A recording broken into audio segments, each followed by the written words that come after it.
Hello and welcome to Animal Watch, and this week we are meeting the original Roman dog, the huge, the massive Neapolitan Mastiff. Massive they are, with folds and folds of skin, hanging like a huge land manatee. Here's a Neapolitan Mastiff and here's a manatee. Not too dissimilar, are they? Saliva dripping, and when I say saliva, I mean loads. These guys have bags of the stuff. Also seen as the immense dog Fang featured on the Harry Potter films, an oversized giant dog belonging to Hagrid. These immense beasts are extremely effective guard dogs with a natural caution, which means they bond extremely tightly to their primary carers and are not too keen on strangers. Well, if that's the case, does this make them dangerous? Today, Animal Watch meets two giant UK-based Neapolitan Mastiffs and finds out everything about these dogs, who are descended from the largest Molosser dogs ever to have existed. Meet the Neapolitan Mastiff.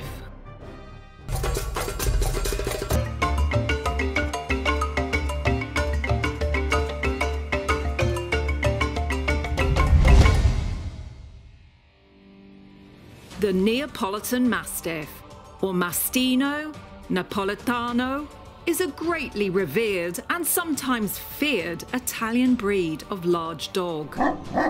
It descends from the traditional guard dogs of central Italy and also the immense Molosser Roman dogs of Greece, who would accompany Roman soldiers into war.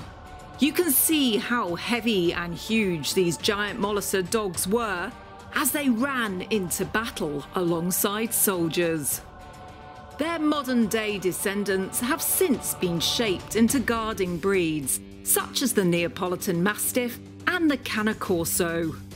Sometimes confused, these two breeds can look similar when the working line Neapolitan Mastiff is placed alongside the Cane Corso.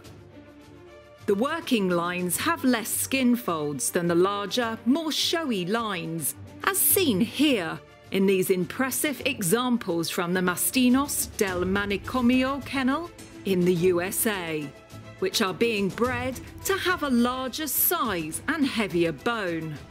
These lines really do resemble more of the older Molosser dogs of ancient times. Wow, take a look at these absolutely immense, huge Neapolitan Mastiffs.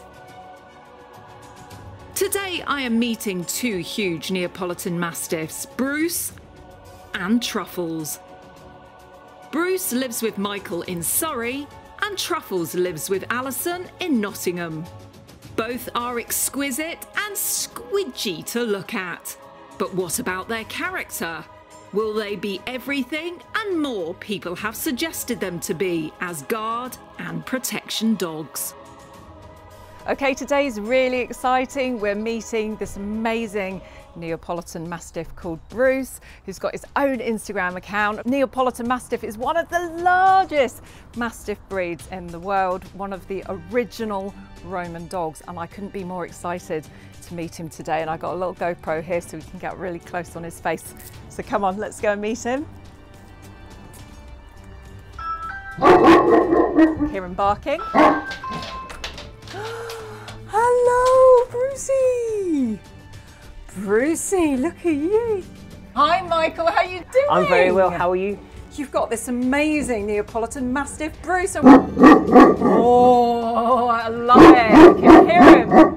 Real guard dog here. Are you going to let us come in? Are you going to let us come in and say hi to you? Bruce, out the way. Come on then. Come on. Come in. He's huge. He's huge. How are you doing? How are you doing? Are you going to let the camera lady in? Are you going to let her in? I don't know if we should let her in. What do you think? Do you have a little think about that? Yeah, come on, let's let her in. Come on, Ellen, you can come in. As you saw when you come to the house, yes. You know, he growls, he barks, but once he's kind of got used to the situation and worked out if you're not a threat, you know, he's very calm. Yeah. He's quite shy actually for a big dog.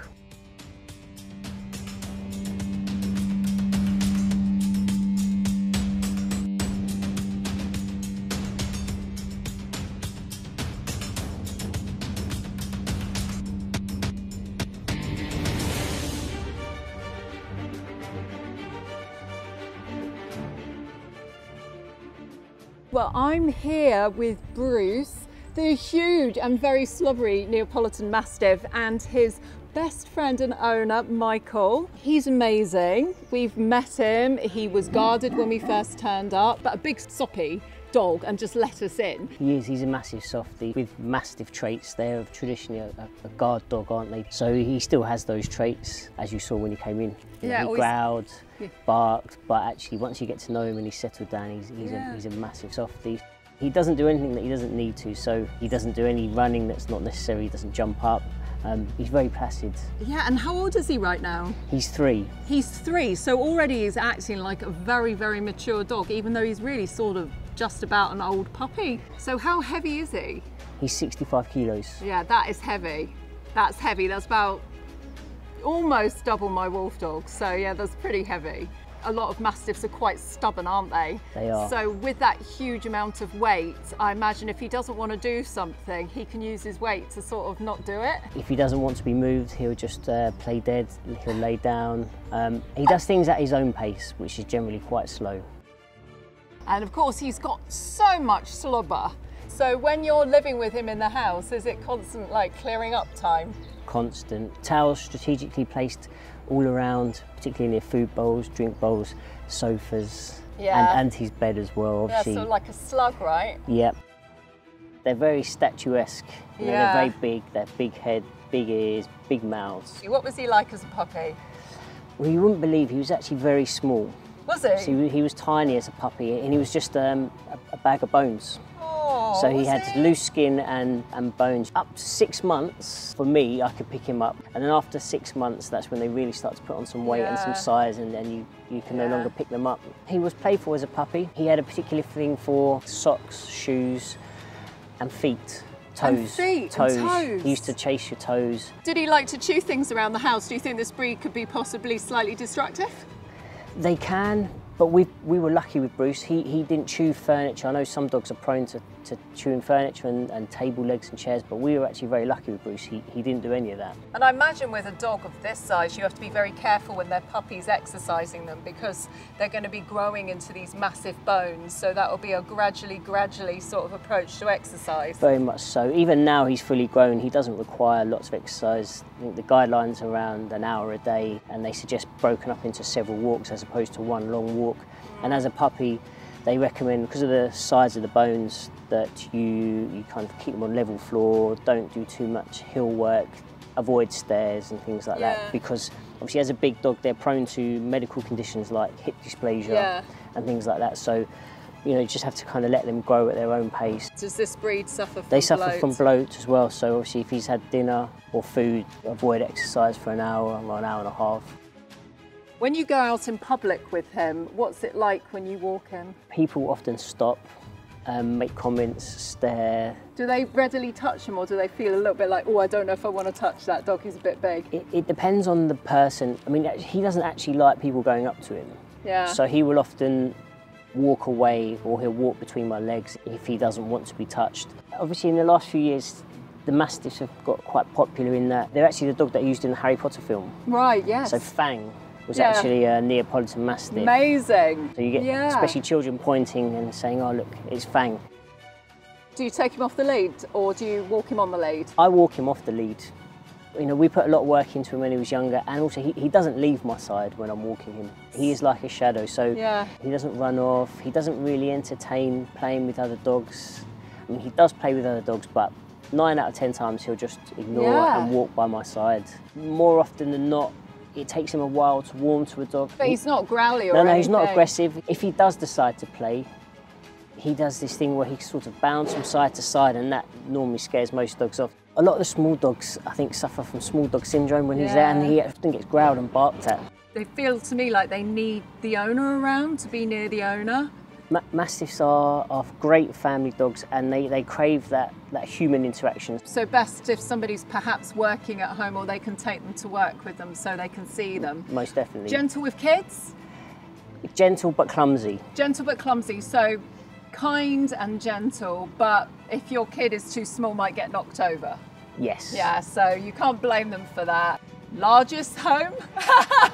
It doesn't have to be large, it just has to be large enough for them to turn around. They don't like small spaces. So not somewhere really tiny. And they'll get in the way if you have a small house. You know, they lounge around a lot, they sleep a lot.